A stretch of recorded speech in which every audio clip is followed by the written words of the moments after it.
గిరిజన కాలనీలు ఉన్నాయి అధ్యక్ష. గత తెలుగుదేశం ప్రభుత్వంలో వీరికి కావలసిన మౌలిక సదుపాయాలు ఏర్పాటు చేయడంతో పాటు ప్రతి కాలనీలో సిమెంట్ రోడ్లు, వాటర్ ట్యాంకులు, ప్రాథమిక పాఠశాలలు, అంగన్వాడీలు ఏర్పాటు చేయడం జరిగింది అధ్యక్ష. కానీ మనం మొన్న ఎలక్షన్ క్యాంపెయినింగ్ పోయినప్పుడు అధ్యక్ష, మనము అక్కడికి వెళ్ళినప్పుడంతా వాళ్ళు ఇవన్నీ పాత తెలుగుదేశం ప్రభుత్వం ఉన్నప్పుడు కట్టించిన ఇల్లులమ్మ, ఇప్పటి వరకు ఒక్క ఇల్లు కానీ ఒక్క చవటి కాలువలు కానీ లేవని, ఇన్ఫ్రాస్ట్రక్చర్ లేకుండా వాళ్ళు మోకాట్ లోతు నీళ్ళల్లో వర్షాలు వస్తే తడిచిపోతున్నారు అధ్యక్ష. అలాంటి వాళ్ళకి అందరికీ కూడా మనము ఎంతో మౌలిక సదుపాయాలకి తీసుకెళ్తామనే నమ్మకంతో మన ప్రభుత్వం మీద వాళ్ళు ఉన్నారు అధ్యక్ష. అదేవిధంగా మా కోవూరు కాన్స్టిట్యున్సీలో మనం ఇంతకు ముందు పెట్టిన రిజర్వేషన్స్ ప్రకారం ఎంతోమంది ఎస్సీ ఎస్టీ సర్పంచులు ఉన్నారు అధ్యక్ష. వాళ్ళు ఇప్పుడు ఈ అసలు తాగడానికి నీళ్లు లేకుండా ఉన్నాయి అధ్యక్ష. పోయిన సమ్మర్లో మనము క్యాంపెయినింగ్కి పోయినప్పుడు వాళ్ళకి నీళ్లు ఈసారి ఈ మే వచ్చేటప్పటికి నీళ్లు ఎలాగైనా ఇవ్వాలి అనే ఉద్దేశంతో నేను ఆర్డబ్ల్యూసీ వాళ్ళని పిలిపించి ఒక మీటింగ్ పెడితే అధ్యక్ష, అందులో ప్రతి సర్పంచ్ అకౌంట్లో ఈరోజు నిధులున్నాయి అధ్యక్ష. ఆర్డబ్ల్యూసీ ప్రకారం మనం 30% ఈ నీళ్ళకి వాడుకోవచ్చు అనేది వాళ్ళందరికీ తెలుసు. కాబట్టి ఎస్సీ ఎస్టీ సర్పంచ్లు అందరూ ఈరోజు సంతోషంతో ప్రతి కాలనీకి నీళ్ళు ఇచ్చుకుంటూ, అదేవిధంగా వాళ్ళందరూ కూడా మన పార్టీలో చేరడానికి ఈరోజు సిద్ధంగా ఉన్నారు అధ్యక్ష. ఎందుకంటే 5 సంవత్సరాలు వాళ్ళు గడిచిన ప్రభుత్వంలో వాళ్ళ అకౌంట్లో 15 ఫైనాన్స్ అనే ఒక్క రూపాయి చూడలేదు అధ్యక్ష. వాళ్ళని గెలిపించిన ఆ గిరిజన కాలనీల్లో వాళ్ళకి ఎటువంటి మౌలిక సదుపాయము చేయలేకపోయారు అధ్యక్ష. దానివల్ల ఈరోజు మనం వేసిన ఆ డబ్బులతో ఆ కాలనీల్లో రోడ్లు, కాలువలు ఇవన్నీ ఇవ్వగలుగుతున్నాం అధ్యక్ష. దానికి వాళ్ళు నిజంగా మన ప్రభుత్వానికి ధన్యవాదాలు తెలుపుకుంటున్నారు అధ్యక్ష. అదేవిధంగా మనము లోకేష్ బాబు గారు పాదయాత్రకు వచ్చినప్పుడు యానాదులతో ఇంటరాక్షన్ అవ్వడం జరిగింది అధ్యక్ష. కోవూరు నియోజకవర్గంలో ఆయన ఆ సమయంలో యానాది కార్పొరేషన్ ఏర్పాటు చేస్తామని హామీ ఇవ్వడం జరిగింది అధ్యక్ష. ఆ కార్పొరేషన్ ఏర్పాటు చేస్తే యానాదుల సమస్యలు చాలా వరకు పరిష్కారంలోకి వస్తాయి అధ్యక్ష. మాకు గిరిజనలో యానాదులు ఎక్కువగా ఉంటారు అధ్యక్ష. వీరిలో యానాదులు, చల్లా యానాదులు అని 2 విధాలుగా ఉంటారు అధ్యక్ష. ఇప్పటికీ చాలామంది యానాదులు కాలువ గట్ల మీద ఉన్నారు అధ్యక్ష.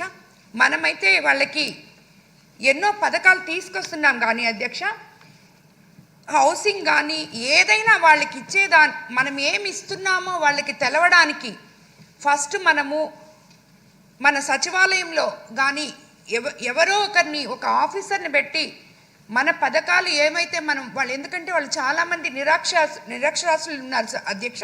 వాళ్ళకి అర్థం కావటం లేదు అధ్యక్ష. అండ్ వాళ్ళకి చాలామందికి ఆధార్ కార్డు లేవు అధ్యక్ష. చిన్న పిల్లలకి కూడా ఆధార్ కార్డు లేవు. ఎందుకంటే వాళ్ళ తల్లిదండ్రులు వాళ్ళు సరిగా అవి చేసుకోలేకపోతున్నారు. ఇప్పుడు మా కోవూరు నియోజకవర్గంలో ఫస్ట్ ఇందుకూరుపేట మండలంలో ఆధార్ కార్డు డ్రైవ్ పెట్టి 500 మంది పిల్లలకి ఆధార్ కార్డులు ఇవ్వడం జరిగింది అధ్యక్ష. దానివల్ల వాళ్ళ కుటుంబాలు చాలా లబ్ధి పొందుతున్నాయి అధ్యక్ష మన గవర్నమెంట్ పథకాల వల్ల. కాబట్టి ప్రతి దగ్గర కూడా ఈ ఆధార్ కార్డ్ డ్రైవ్ అనేది ఈ గిరిజనులకి చాలా అవసరం అధ్యక్ష. కాబట్టి అది మనము మన గవర్నమెంట్ ద్వారా వాళ్ళకి చేయాలని నేను కోరుకుంటున్నాను అధ్యక్ష. అదేవిధంగా వాళ్ళకు ఇప్పటికీ కూడా ఎక్కడ సరైన ఇల్లు లేవు అధ్యక్ష. పోయినసారి మనము 2014లో 19లో ఇచ్చిన ఇల్లులు మాత్రమే ఉన్నాయి. ఇప్పుడు వాళ్ళకి ఇల్లు ఇచ్చినా కూడా సగం కట్టేసి వదిలేస్తున్నారు అధ్యక్ష. పాపం వాళ్ళు డబ్బులు ఇచ్చేస్తున్నారు, ఆ డబ్బులు కాంట్రాక్టర్లు ఎత్తుకొని వెళ్ళిపోతున్నారు. వాళ్ళకి ఎవరు కూల్ చేసుకొని ఎత్తిపెట్టుకున్న డబ్బులు ఇళ్ళకిచ్చి వాళ్ళ చుట్టూ, వాళ్ళు ఎవరో కూడా వీళ్ళకి తెలియదు, వాళ్ళ చుట్టూ తిరిగే అంత వాళ్ళకి అంత జ్ఞానం లేదు. కాబట్టి నా దగ్గరికే కోవూరు నియోజకవర్గంలో ఒక్కొక్క ఊరు నుంచి ప్రతి కాలనీ నుంచి, అంటే ఇంచుమించు నాకు 138 కాలనీలు ఉన్నాయి అధ్యక్ష, గిరిజన కాలనీలు. ప్రతి దగ్గర వాళ్ళు మోసపోయినారు అధ్యక్ష. ఇలాంటి జరగకుండా గిరిజనులకి అవేర్నెస్ వచ్చే ప్రోగ్రాం కింద మనము వాళ్ళకి ఏదో ఒక ఆఫీసర్ ద్వారా మనము రాబోయే రోజుల్లో వాళ్ళకి సంబంధించిన ఈ కార్పొరేషన్ ఒకటి గాన పెట్టామంటే దాని ద్వారా వాళ్ళు లబ్ధి పొందుతారని నేను అనుకుంటున్నాను అధ్యక్ష. అదేవిధంగా సహజంగానే గిరిజనులు సంతానం ఎక్కువ మంది ఉంటారు అధ్యక్ష. దానివల్ల కూడా వాళ్ళు చాలా ఇబ్బంది పడుతున్నారు అధ్యక్ష. ఇళ్ళు లేక, ఇళ్ళ స్థలాలు లేక ఒకే ఇంట్లో 4-5 కుటుంబాలు ఉంటున్నారు అధ్యక్ష. అలాగే దళితులకు కూడా కోవూరు నియోజకవర్గంలో సుమారు 122 దళిత కాలనీలు ఉన్నాయి అధ్యక్ష. వారిలో ఎక్కువ మందికి చదువు లేకపోవడం వలన ఉద్యోగ ఉపాధి అవకాశాలు కోల్పోతున్నారు అధ్యక్ష. దళిత విద్యార్థులు, యువతులు చదువుకొని కూడా కూలి పనికి వెళ్ళే రోజులు ఉన్నాయి అధ్యక్ష. వారి కోసం కొన్ని స్కిల్ డెవలప్మెంట్ సెంటర్స్ పెట్టి వాళ్ళని మనం ఆల్రెడీ పెడుతున్నాం అధ్యక్ష.